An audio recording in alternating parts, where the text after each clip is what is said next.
You closed Barnet Library, only reopening it following a court battle. You privatised critical frontline services on a mass scale without consultation and were roundly condemned for that lack of consultation in the High Court. Time and again you have failed to consult, and you have cost taxpayers millions of pounds in the legal costs in judicial review after judicial review. It's time that we have a council that really listens to local people, values their input and is fair to all. A new Labour administration in Barnet would do just that. We would establish a Fairness Commission to work together to meet the challenges, the financial challenges coming over the horizon.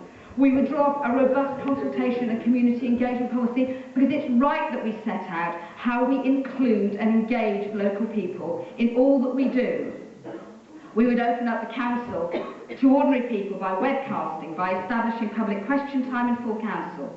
And we would review the number of committees in the new structure, saving taxpayers' money on councillor allowances and back office costs, so that we could put more money back into frontline services.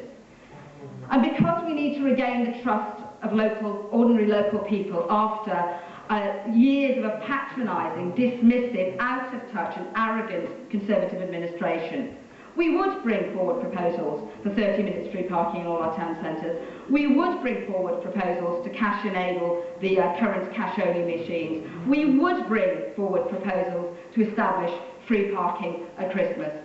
We would bring forward proposals to set up an Oyster card, a Barnet-style Oyster card, that would do more than just pay parking, because actually we would be a modern council. Finally, Mr Mayor, I am happy to accept the amendments to my motion in the names of Councillor Rawlings, Hutton and Jack Cohen. Councillor Hutton highlights just one recent and very public example where this Conservative administration have not put a key vulnerable part of the community first, where they could have made choices within the budget envelope, like reducing the councillors' allowance bill, but chose not to. Our budget had that in there, Councillor Cornelius, so do not say it was not possible.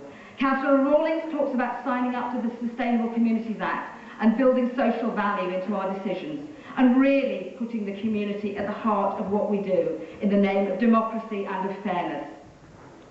And of course, therefore, I accept Councillor Cohen's amendment. So, Mr Mayor, I move the motion in my name. Labour in Barnet, a Labour administration in Barnet, will put the residents of Barnet at the heart of all of it does, and it will put the heart back in this council, a council so discredited by dismissive Tory councillors such as those on the opposition benches.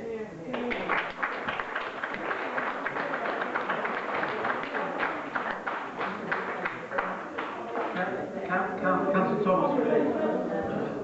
Thank you. Mr Mayor, Councillor Moore's motion paints a picture of widespread dissatisfaction which doesn't correspond with reality.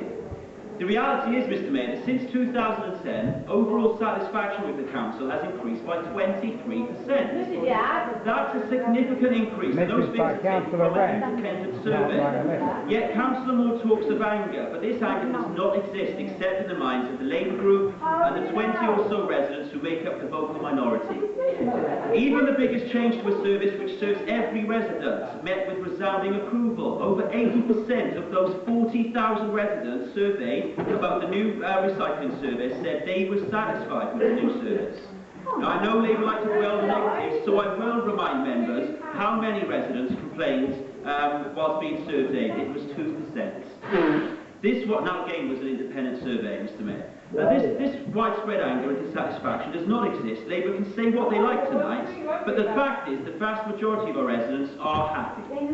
This council should be proud of achieving such results when at the same time taking £70 million out of its budget. Better for less does exist. The number of residents who believe the council offers value for money has increased by 6% since 2010. The vast majority of services have seen increases in satisfaction. Parking satisfaction is up 6% on last year, and it does not feature